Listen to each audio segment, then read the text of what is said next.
कहानी है नया जन्मदिन। शाम बहुत उदास थी। सूरज पहाड़ियों के पीछे छिप गया था और सुरमई अंधेरा अपनी चादर फैला रहा था। घर में सभी लोग टीवी के सामने बैठे समाचार सुन रहे थे। तभी न्यूज़ एंकर ने बताया कि सुबह दिल्ली से चली एक डीलक्स बस अलकनंदा में जा गिरी है। यह खबर सुनते ही सबके चेहरे का रंग उड़ गया और टीवी को स्विच ऑफ कर दिया गया। मैं नमन की कमीज थामे सनसी खड़ी रह गई। ढेर सारे ख्याल दिलो दिमाग में हलचल मचाते रहे। क्या सचमुच नमन इज नो मोर? माँ का विलाप सुनकर आंगन में आसपास की औरतें जुड़ने लगी। उनमें से कुछ रो रही थी तो कुछ उन्हें सही सूचना आने तक तसल्ली रखने की सलाह दे रही थी। बाबूजी ने मेरे डैडी को फोन किया और तुरंत घटनास्थल पर चलने को कहा। मेरी समझ में नहीं आ रहा था कि मैं क्या करूं। क्या मैं सचमुच? इसके आगे सोचने से दिल घबराने लगा। 3 दिन तक जीने मरने जैसी स्थिति रही। चौथे दिन हारे हुए जुआरी की तरह बाबूजी और डैडी वापस लौट आए। अलकनंदा में उफान के कारण लाशें तक निकाली नहीं जा सकी थी। पता करके आए मर्दों के चेहरों पर हताशा को पढ़कर औरतें चीख चीख कर रोने लगी। कुछ उस घड़ी को कोस रही थी जिस घड़ी नमन ने घर से बाहर कदम निकाला था। एक बूढ़ी औरत मेरे कमरे में आए और मुझे घसीटती हुई बाहर ले आई। कुछ औरतों ने आंखों ही आंखों में सरगोशियां की और मेरा चूड़ियों से भरा हाथ फर्श पर दे मारा। चूड़ियां टूटने के साथ खून की कुछ बूंदें मेरी कलाई पर छलक आईं। पर इसकी परवाह किसको थी? भरी जवानी में मेरे विधवा हो जाने से जैसे सब दुखी थी और मुझे गले लगाकर रोना चाहती थी। मैं पत्थर की शिला सी हो गई थी। मेरी आंखों में बूंद भर पानी भी नहीं था। अपने विफल हो रहे प्रयासों से औरतों में खींच सी पैदा हो गई। कुछ मुझे घूरते हुए एक दूसरे से कुछ कह रही थी तो मोहल्ले की थुलथुली बहुएं जो मेरी स्मार्टनेस से कुंठित थी अपनी भड़ास निकालने की कोशिश कर रही थी। मेरा लंबा कद, स्याह घने बाल, हिरनी जैसी आंखें और शादी में लाया गया ढेर सारा दहेज, जिसके कारण मोहल्ले की सासें अपनी बहुओं को ताने दिया करती थी, आज बेमानी बनकर रह गया तो मेरी सुंदर काया का मूल्य पल भर में कौड़ियों का हो गया। मेरी उड़ती नजर आंगन के कोने में खड़ी मोटरसाइकिल पर गई। इसी मोटरसाइकिल के लिए मुझे 4 दिन तक भूखा रखा गया था और 6 महीने तक मैं मायके में पड़ी रही थी। आखिर पापा ने अपने फंड में से पैसा निकाल कर नमन को मोटरसाइकिल ले दी थी। अब कौन चलाएगा इसे? नमन की मौत से हटकर मेरा मन हर राउंड में लाई गई चीजों की फहरिस्त बना रहा था। कुल 2 साल ही तो हुए थे हमारी शादी को और हमारी बेटी मायरा साल भर की है। खुद को कर्ज में डुबोकर बेटी का घर भर दिया था पापा ने। क्या मैं उस आदमी के लिए रोऊं जो हर वक्त कुछ न कुछ मांगता ही रहता था और हर चौथे दिन रुई की तरह धुन देता था? तभी औरतों की खींचातानी से मायरा रोई तो मेरी तंद्रा टूटी। मैं उसे औरतों की भीड़ से निकाल कर कमरे में ले आई। औरतों का आना जाना कई दिनों तक लगा रहा। कुछ मुझ कुलच्छनी बहू को घूर घूर कर एक दूसरे से बतियाती हुई आंसू बहाती तो कुछ मेरे न रोने धोने के कारण किसी रहस्य को सूंघने की कोशिश करती। पर मुझे उनकी परवाह नहीं थी। माँ जो शेरनी की तरह दहाड़ती रहती थी अब भीगी बिल्ली सी आंसू बहाती रहती। मेरी ननंद गरिमा और उसके पति राजदीप भी आ गए थे। गरिमा मेरे कमरे के फेरे मारती रहती और एक एक कीमती चीज के दाम पूछती रहती। राजदीप की नजर मोटरसाइकिल पर थी। गरिमा को वापस जाना था। राजदीप ने खिसियानी सी हंसी हंसते हुए कहा, भाभी अब इस मोटरसाइकिल का यहाँ क्या होगा? कहो तो मैं ले जाऊं। डीटीसी बसों में आते जाते मैं तो तंग आ गया हूँ। रोज देर हो जाती है तो बॉस की डांट खानी पड़ती है। फिर मोटरसाइकिल पर बैठकर ट्रायल लेने लगा। गरिमा भी पीछे नहीं रही। भाभी इस कॉस्मेटिक बॉक्स का अब आप क्या करेगी? आपके लिए तो बेकार है।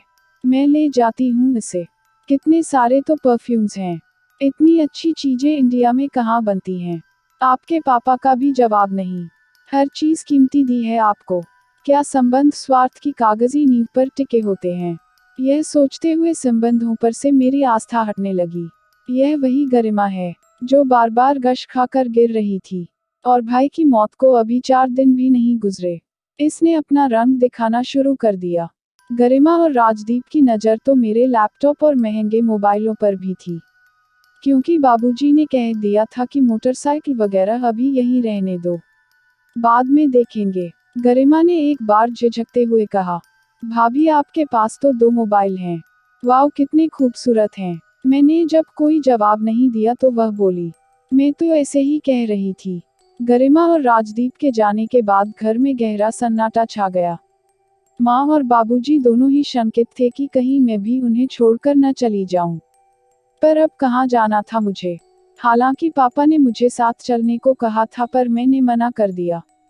बाबूजी का दुलार तो मुझे हमेशा ही मिलता रहा था, पर माँ और नमन के सामने उनकी चलती ही नहीं थी। पर अब कितना कुछ बदल गया था। थोड़ी भागदौड़ के बाद मुझे नमन की जगह नौकरी भी मिल गई।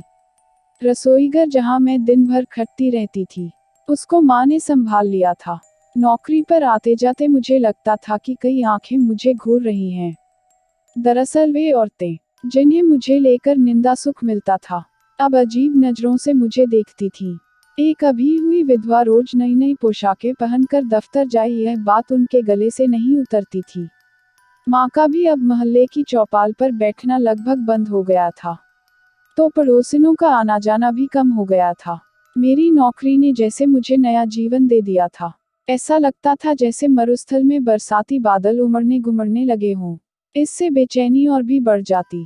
तो मैं सोचती कि मैं विधवा हो गई तो इसमें मेरा क्या कसूर। दहेज में मिली कई कीमती साड़ियों की तह अभी तक नहीं खुली थी।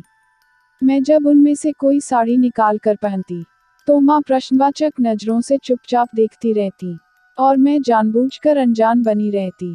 कॉलोनी की जवान लड़कियों को मेरा कलर कॉम्बिनेशन बहुत पसंद आता। वे प्रशंसनीय नजरों से मुझे देखती, पर मैं इस सबसे तटस्थ रहती। दफ्तर में मुझे सबसे ज्यादा आकर्षित करता था साहिल। वह मेरे काम में मेरी मदद करता। फिर कभी कभी बाहर किसी रेस्टोरेंट में कॉफी पीने भी हम चले जाते। गपशप के दौरान कब वह मेरे करीब आता चला गया मुझे पता ही नहीं चला। धीरे धीरे हम दोनों एक दूसरे के इतने करीब आ गए कि साथ जीने मरने की कस्में खाने लगे। एक दिन इतवार को दोपहर के समय, जब मैं मायरा को गोद में लिए बाहर निकली, तो माँ ने प्रश्नवाचक नजरों से मुझे देखा। मुझे लगा जैसे मैं कोई अपराध करने जा रही हूँ, पर अब मैंने नजरों की भाषा को पढ़ना छोड़ दिया था। मन में एक अजीब सी प्यास थी और मैं मृग तृष्णा के पीछे दौड़ रही थी। देर शाम को जब घर लौटी तो माँ की नज़र में कई सवाल थे। वे मायरा को उठाकर बाहर ले गईं और लौटी तो पूछा, यह साहिल अंकल कौन है? मैं सन रह गई। माँ मुझसे ऐसा सीधा सवाल करेगी यह तो मैंने सोचा ही नहीं था। मगर जल्दी ही मैंने खुद को संभाला और बोली, साहिल मेरे दफ्तर में काम करता है। मॉल में मिल गया था। माँ ने हुंकार भरा और अपने कमरे में चली गई। देर रात तक माँ और बाबूजी की आवाजें कट कट कर मेरे कानों में आती रहीं, और मैं दमसादे सुनती रही। साथ में यह भी सोचती रही कि आखिर क्या चाहते हैं ये लोग। क्या मैं सारी उम्र यूं ही गुजार दूं? मुझे अक्सर ऑफिस से आते आते देर हो जाती। तब बाबूजी मुझे बस स्टॉप पर खड़े मिलते। मुझे देखते ही कहते, मैं यूं ही टहलता हुआ इधर निकल आया था। सोचा तुम आ रही होगी। फिर सिर झुकाए साथ साथ चलने लगते। मुझे ऐसा लगता जैसे मैं कांच के मकान में रह रही हूँ। जरा सी ठोकर लगते ही टूट जाएगा। मैं अपनी जिंदगी में आगे बढ़ना चाहती थी, पर बाबूजी और माँ का बुढ़ापा कैसे कटेगा यह सवाल मुझे सालता था। मैं साहिल के साथ अपनी तन्हाई शेयर करना चाहती, पर माँ और बाबूजी का बुढ़ापा बीच में आ जाता था।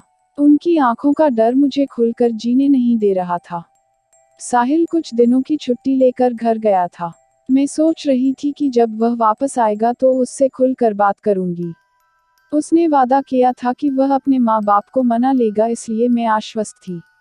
लेकिन एक दिन ऑफिस में मैंने अपनी मेज पर एक लंबा लिफाफा रखा देखा। लिफाफा खुला ही था। अंदर से कागज निकाला तो देखा तो लगा छनाक से कुछ टूट गया हो। एक वेडिंग कार्ड था साहिल विद सोनल। साथ में एक चिट्ठी भी थी जिसमें लिखा था, माही एक विधवा के साथ विवाह करने की बात मेरे मम्मी डैडी के गले नहीं उतरी। विधवा, उस पर एक बच्ची की माँ। सच मानो माही, मैंने मम्मी डैडी को समझाने की बहुत कोशिश की, पर अपने अविवाहित बेटे के लिए उनके दिल में बड़े बड़े अरमान हैं। कैसे तोड़ दूं उन्हें? मुझे क्षमा कर देना माही। अगले दिन मैंने निगाह घुमा कर देखा। साहिल मोटी मोटी फाइलों में गुम होने का असफल प्रयास कर रहा था। मैंने खत सहित वेडिंग कार्ड को टुकड़े टुकड़े कर डस्टबिन में डाला तो उसने घूर कर मुझे देखा। मैं रोई नहीं, रोना मेरी आदत नहीं है। मैं तेजी से टाइप करती रही और मैंने चपरासी को पंखा तेज करने को कहा, क्योंकि मन की तपिश और बढ़ गई थी। शाम को जब ऑफिस से निकली तो खुली हवा के झोंके मन को सहलाने लगे। मेरे कदम अपने आप ही न्यू ऑप्टिकल स्टोर की ओर बढ़ गए। बाबूजी के लिए नया चश्मा बनवा कर जब निकली तो याद आया कि माँ कई दिन से एक साड़ी लाने को कह रही थी। एक ही क्षण में दुनिया कितनी बदल गई थी। बाबूजी 1.5 महीने से नया चश्मा बनवाने को कह रहे थे, पर उस ओर मेरा ध्यान ही नहीं जा रहा था। उन्हें पढ़ने लिखने में कितनी परेशानी हो रही थी। आज याद आया तो मन में अपराध बोध सा जागने लगा था। लगता है बाबूजी को साहिल के विवाह की बात पता चल गई थी। वे बस स्टॉप पर भी नहीं आए। अगली सुबह देखा तो वे मोटरसाइकिल साफ कर रहे थे। मुझे लगा इसे बेचने की तैयारी है। मन में कसैलापन भर गया, पर तभी बोले, बेटा तुम्हें तो मोटरसाइकिल चलानी आती है ना, चलो जरा डॉक्टर की दुकान तक ले चलो। बसों में जाने में दिक्कत होती है। मैं मुंह खोले उन्हें देखती रह गई और फिर उनके सीने से जा लगी। बाबूजी, मुझसे बोला नहीं जा रहा था। तभी माँ की आवाज आई, और हाँ, लौटते हुए बेकरी से एक केक लेती आना, आज तेरा जन्मदिन है ना। अगर आपको कहानी पसंद आए तो लाइक और शेयर कीजिए और चैनल को सब्सक्राइब करना मत भूलिए।